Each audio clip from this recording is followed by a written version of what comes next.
Partnerships are vital to our global outreach, enabling us to take the love and hope of Jesus Christ to those who need it most. Our Boots on the Ground Partnership Program physically ministers to those in desperate situations all over the world. The Israel Partnership furthers Kim's legacy of outreach to Israel and Jewish people worldwide. We invite you to become a partner today. Join us today and be part of a community that inspires hope, brings restoration to life, and often healing from the past. Together, we can make a difference, and we thank you for your ongoing support.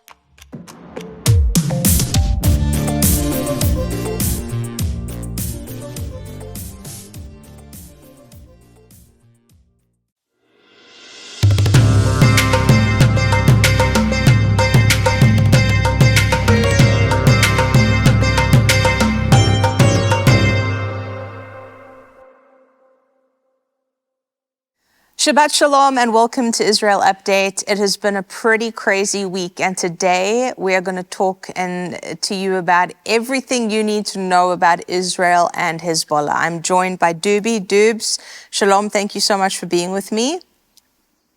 Shalom, shalom, Shabbat Shalom. So Doobs, what a week it's been. Why don't we jump straight into it? Yeah, well, it's one of these things that, I don't know, some people call it 007, some people call it science fiction. I'm just blown away by the ingenuity of whoever did it. According to some foreign publications, they say that Israel is involved. And it just, the thing is that you see how scared are the Hezbollah, because, they got hit the first day, and then they haven't even given the right commands to any of their operatives. And the next day, other devices were blown up, and it's crazy, So it is something that it definitely could have been a game changer if whoever did it would have done it in the midst of a war, like heavier war. I mean, while they are in their bunkers near the launchers, while the operation is much more intense. But according to what we're hearing here is probably that they were about to be, the situation was almost about to be unveiled, and they were almost, they just did it because it's like, use or lose. And they gave the order to use this technology and do whatever was done over there. Just a few hours ago, Nasrallah, the head of Hezbollah, was delivering a speech from his very deep bunker where he hides already for many years. And he was saying that Israel declared a war over Hezbollah, and as if, he's welcoming us to enter into southern Lebanon. This is going to be our end. They haven't stopped launching missiles, rockets, drones into Israel in the recent 2 days. And unfortunately, today, we lost 2 soldiers to one of these drones. So it's much more intense, whatever is happening, but something must happen. We are almost a year into this whole situation. Dozens of thousands of Israelis are away from their homes. They've been, deported from the northern fronts, from the northern borders of Israel, and something must be done. And Netanyahu just gave a speech the day before yesterday, promising that Israel will do whatever it takes in order to make these people return back to their homes. So I know that, maybe, Christie, you can give a little bit more information about what exactly you're hearing that has happened, because some of our viewers most likely don't know very well. For those that might not be aware, what happened was that a bunch of Hezbollah operatives, not just Hezbollah, there were some Hamas operatives as well, I believe, suddenly this past week, around 2,500, 3,000 pagers exploded, and it caused some deaths, a lot of injuries, and then it happened again the next day.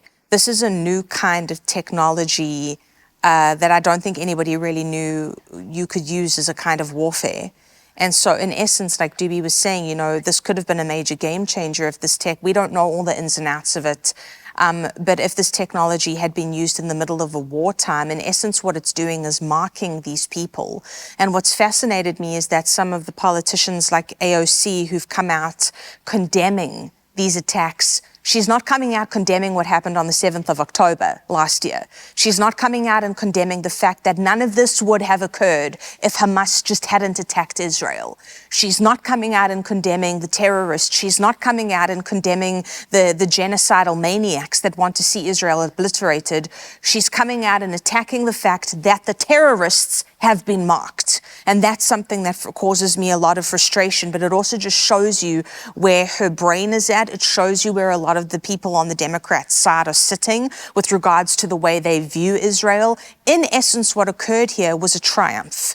Imagine it. It's kind of like, suddenly think about it if there was a crime, right? And this man was going around attacking all these women, and what the women were doing is that this man's attacking, and one woman decides to bite the man.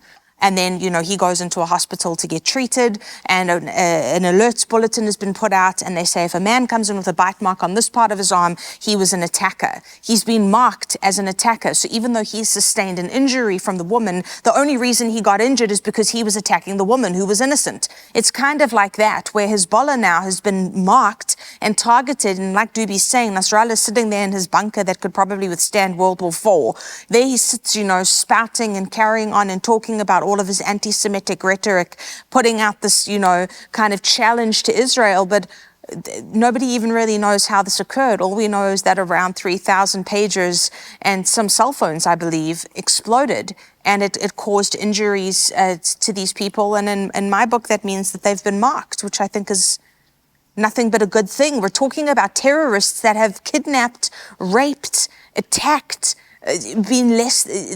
not even animals are this inhumane. That's how they've been treating Israeli citizens, even the hostages whose bodies were recovered. We spoke about it on a previous show. The conditions they were being kept in were horrendous. People don't even keep animals in those kinds of conditions. So I'm not going to sit here and mourn and pretend to be sad for a bunch of people who got marked for the terrorism that they're engaging in. The biggest problem is that, and we spoke about it once before, you are from a Lebanese descent, Christian Yes. Lebanese. Yes. And this nation has been taken hostage Yes. by the Shiite most radical organization Yes. in the world, where people were trying to live about their lives. I mean, Beirut had like the most unbelievable, exquisite nightlife. It was Yes. one of the gems of the Middle East, the Paris of the Middle East, one of the most beautiful places that anyone could visit. And now everybody's running away from those areas because of this Hezbollah operatives. But I want to go and look a little bit in the bigger picture. And I want you to know one thing, and it always comes back to politics. As a matter of fact, to international politics. And if I want to be more specific, the biggest problem that Israel is facing, and the fact that we're not finishing with this whole situation almost about a year after it started, is because of the current American administration.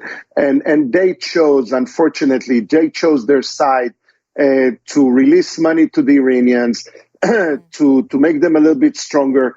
And on the other hand, to show how weak is America in this world, the way that they have ran away with their tails between their legs from Afghanistan, the way that they've been supporting the Taliban, the way that they've been twisting Israel's arms and banning us from weapons and ammunition, wouldn't let us go and do the job like it should have been done. This war could have been finished in few days if Israel would have done all-out war against the Hezbollah, against the Hamas, and get the full, real backup from the U.S. So yes, on a demonstration and on a rhetorical part, in the rhetoric, they speak the right words and they say they stand with Israel. But in the end of the day, the fact that Israel, for example, is not taking advantage of whatever attack that occurred, over 4,000 operatives of Hezbollah are out of the game. This was the major time for us to Yes. just take advantage of this local success and go full throttle into Lebanon, find these people without any communications between themselves, Yes. with no ability to communicate with their command centers, and just take them out.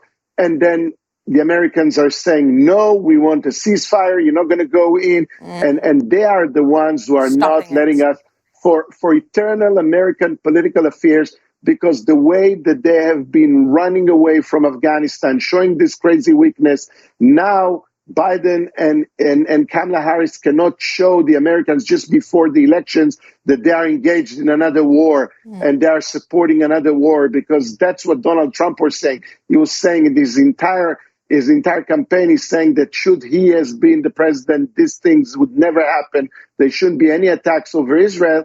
And now the only thing that they can do is just try and reap some kind of an advantage from this situation, that maybe they are the ones to finish this bloody war between Israel and the enemies that are surrounding us. And that's the reason, and that's why people should really look into that in the political eyes and say, this is a nation that's supposed to be a friend of Israel, and they are putting us on a verge of what Nasrallah said today, that they are going to charge from us a huge toll that would probably start the beginning of the destruction of Israel, like the falling of the third temple. And that's how he's backed up with Iran. It's backed up by some of his operatives, and America is not saying a word about it. And that's the bad part of it. Yes. And like Doobie's saying, we need to be those that stand with Israel no matter what. And that's something we're committed to. And that is something that you as an American citizen have a responsibility to vote for in November. That's where I'll leave that. I know where I would be casting my vote, were I able to vote, but unfortunately I'm not yet. But as an American citizen, as a Christian, as a warrior, as somebody who understands and knows what Kim was prophesying and saying and how God was using him, we have a responsibility to make sure that we elect those to power who will support Israel and defend her. That is our responsibility. So I thank you so much for joining us. You can see us next week. We're here every week with a brand new show for you on IsraelUpdate.org. God bless you. Shabbat Shalom. We'll see you next week. Shabbat Shalom. Bye-bye, everyone.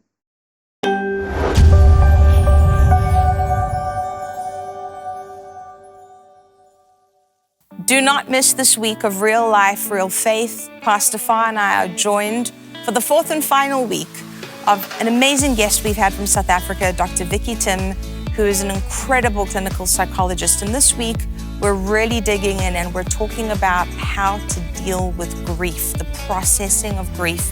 And she really has some incredible insight to share with us. So make sure that you don't miss that. Go to real-faith.tv now.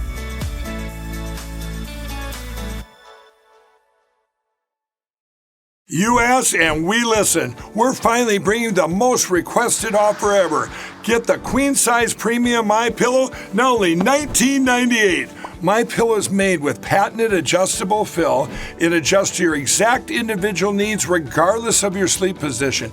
It helps keep your neck aligned and holds its shape all night long so you get the best sleep of your life. But that's not all. Get our 6-piece kitchen or bath towel sets only $25. Our brand new mattress topper as low as $69.98.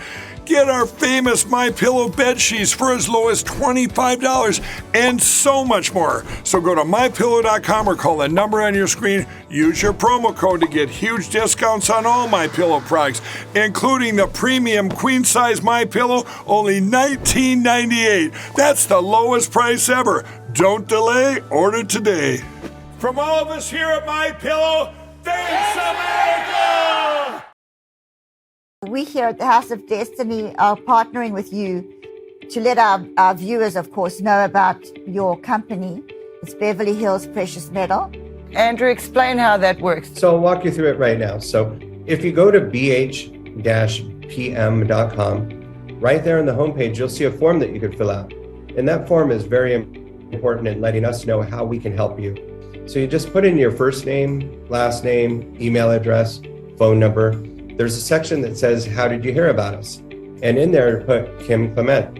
And then there's a portion where you could write a couple of notes down on the bottom. Usually within about 24 to 48 hours, we'll contact you by phone call, and then we'll go over everything with you. This isn't a high pressure deal. We always recommend that if you feel uncomfortable, take a step back, pray about it. You will gain the answers that you need by doing that, and come back to us when you're comfortable.